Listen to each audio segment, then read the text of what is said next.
Hey there, and welcome to Unit 1 of the vagus nerve stimulation and repair lesson area. So, what is this all about? That's probably what you're asking yourself is, what is the vagus nerve? What's stimulation? Can the vagus nerve be repaired?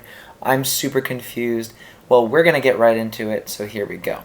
So, the vagus nerve, what is it? Well, it's the largest nerve in your entire body. It's also the longest. It's responsible for many processes relating to your heart, your breathing, your swallowing, your digestion, your hunger, and your brain function, and so many more things. It's very important, and that's a picture of it right there on the right side.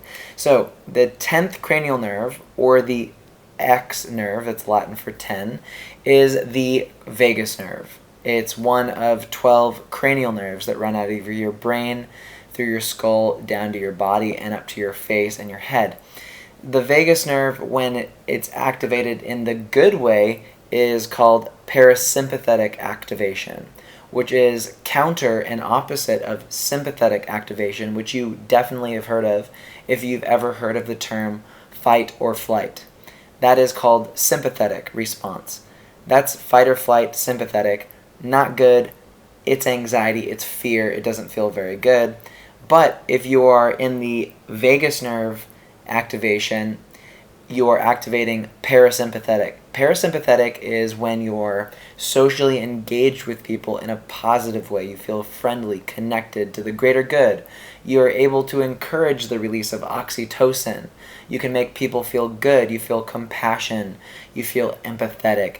That's what you really want. That's the highest pinnacle of activation of the vagus nerve, and it feels really good. You've definitely been there at least a few times in your life, I can assure you of that. A dysfunction of the vagus nerve can result in the development of many weird symptoms and problems in any number of areas shown. It can be related to something with your heart not beating properly, skipping beats, low beats, high beats. That's a dysfunction of the vagus nerve.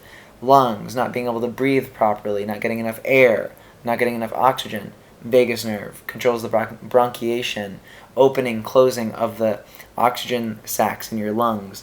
Your digestion, your stomach, your gut microbiome are all related to your vagus nerve. Your digestion in your intestines, your upper, lower, middle, and your colon as well. There's all kinds of stuff that is going on related to your vagus nerve.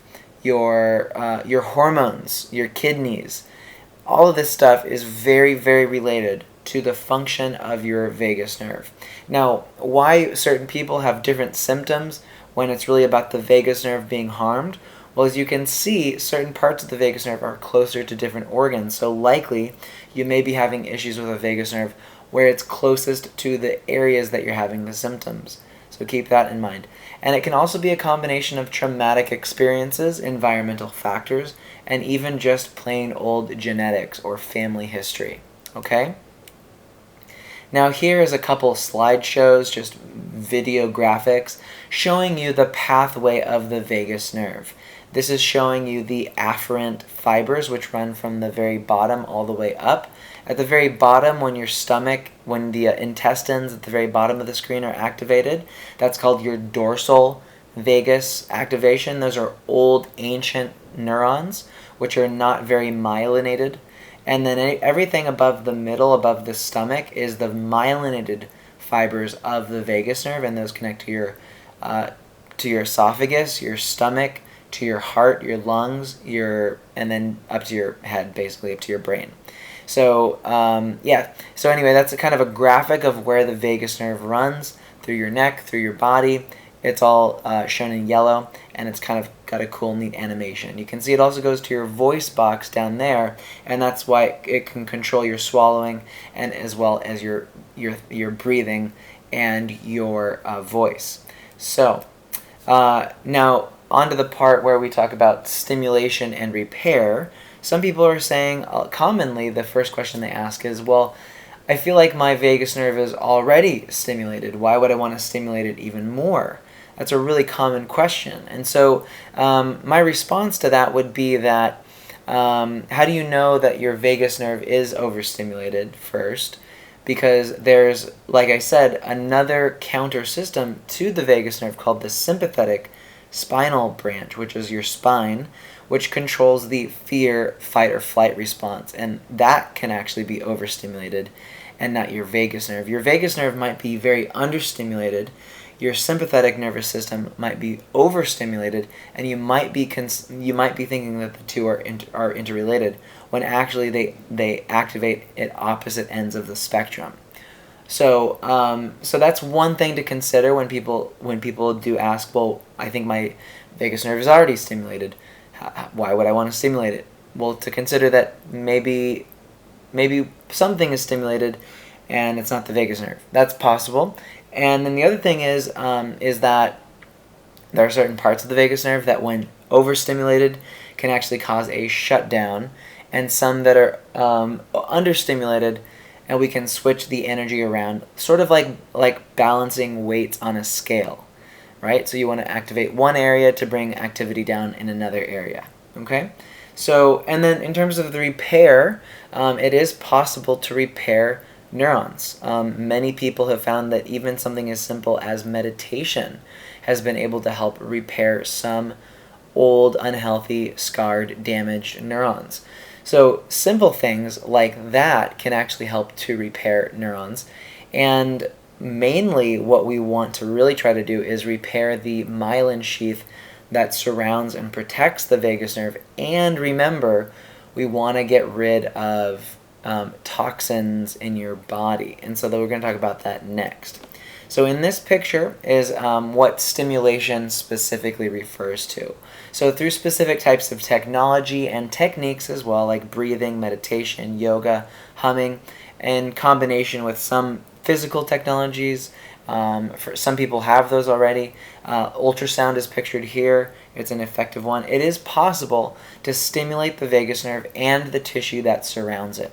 This can promote the growth and the repair of new neurons and remove inflammatory toxins. Now that's a key thing to keep in mind, is that you don't just want to repair the vagus nerve and then leave the toxic soup of inflammation surrounding it so that it just gets hurt again. You don't want to do that. So if you're going to repair it, you need to also remove the inflammation that helped hurt it in the first place as well. So you want to find something like a technology or a technique that can really do both. Clear inflammation from the area effectively, bring more blood flow to the area, massage the area a little bit, gives it some movement, some new energy, a breath of life, if you will, to the area, and then also promote neurogenesis, which is the creation of new neurons and the growth and repair of old neurons as well. So you want to find something that can do that. Now the neck is one of the easiest and most desirable locations to stimulate because the largest chunk of the vagus nerve goes through the neck directly. So it's a really great area to go. So anyway, moving on to repair, the term repair is really, we want to consider this from two different sides. There's the microscopic, which is repairing small neurons, the neurochemistry around it. We want to make sure that we have adequate levels of serotonin to help with nerve function, to help with the depression, the anxiety, these kinds of things. Dopamine, so that you can feel good, and oxytocin, so that you can feel connected and really feel that sense of joy that everybody really wants deep down.